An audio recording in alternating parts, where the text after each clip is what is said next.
লাভ লোকসান যাই হোক দিতে হবে কর, বাড়বে করের হারও। প্রস্তাবিত বাজেটে সরকারের এমন ঘোষণায় হতাশ শিল্প উদ্যোক্তা ও ব্যবসায়ীরা।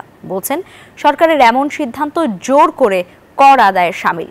এখান থেকে বের হয়ে কর জালের আওতা বাড়ানোর তাগিদ দিয়েছেন তারা। বিস্তারিত জানাচ্ছেন রিয়াদ সুমন। 18 কোটি জনসংখ্যার দেশে কাগজে কলমে করদাতা এখন 1 কোটি 14 লাখ। সংখ্যায় কোটির ঘর ছাড়ালেও রিটার্ন জমা দেন মাত্র 45 লাখ, যাদের মধ্যে 2/3 শূন্য রিটার্নধারী। তাদের আবার 85% ঢাকা চট্টগ্রামের। বাকি 62 জেলা থেকে কর আদায় হচ্ছে নামমাত্র। রাজস্ব আহরণের স্বচ্ছতা বৃদ্ধি করতে ইতিমধ্যে আমরা বেশ কিছু উল্লেখযোগ্য পদক্ষেপ গ্রহণ করেছি। প্রস্তাবিত বাজেট বলছে কোম্পানির টার্নওভার ট্যাক্স বা লেনদেন কর বিদ্যমান 0.6% থেকে বাড়িয়ে বাধ্যতামূলক 1% করা হবে। অর্থাৎ কোনো প্রতিষ্ঠান পণ্য সেবা বিক্রি করে 100 টাকা আয় করলে তার উপর 1 টাকা কর নেবে সরকার। লোকসান হলেও গুনতে হবে এই কর। বিভিন্ন পণ্য পরিষেবা যথাসম্ভব।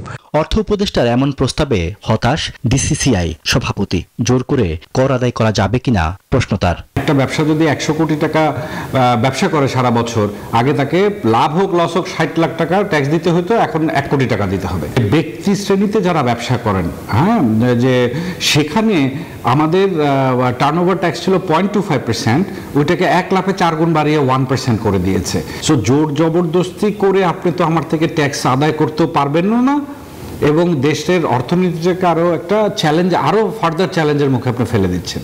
এমনিতেই ব্যাংক ঋণের উচ্চ সুদহার, জ্বালানি সংকট সহ নানা কারণে কঠিন সময় পার করছে শিল্প। এমন অবস্থার মধ্যে সরকারের এই সিদ্ধান্তকে মরার উপর খাড়ার ঘা হিসেবে দেখছে ব্যবসায়ীদের দুই শীর্ষ সংগঠন বিটিএমইএ ও BGMEA. 1% is too high for our industry, especially SME ফ্যাক্টরিগুলো they will be in big trouble যদি এটা কন্টিনিউ করে। যেমন আমাদের ইন্ডাস্ট্রিতে 1% অ্যাডসোর্স ট্যাক্স, এখন যে ফ্যাক্টরিগুলো প্রফিট করছে না, লস করছে, সে 1% অ্যাডসোর্স ট্যাক্স দিয়ে তো তার অবস্থা আরো খারাপ হয়ে যাচ্ছে। কর তো দিবই, কর তো দেওয়ার থেকে আমরা স্কেপ করতে পারবো না। আমার আয় থাকলে আমি কর দিব। আমার আয়ের জায়গাটা যদি বন্ধ হয়ে যায়, আমি কর দিব কোত্থেকে? আপনার আয়ের পথের জন্য আপনি কোন ফর্মুলাটা এই বাজেটে আছে? যেই সেক্টরই হয়ে থাকুক না কেন, আপনার তো আয়ের উৎসটা ঠিক রাখতে হবে। তো ওই উৎসর জন্য কি করা হয়েছে? আমি তো দেখি ওদের উপরে টর্চার করা হয়েছে। শিল্প মালিকদের অভিযোগ, নানা সমালোচনার মধ্যেও শুধুমাত্র আইএমএফের চাপে রাজস্ব আদায়ের নামে উল্টো পথে হাঁটছে এনবিআর, যার ফলে ঝুঁকিতে পড়তে পারে বিনিয়োগ, কর্মসংস্থান।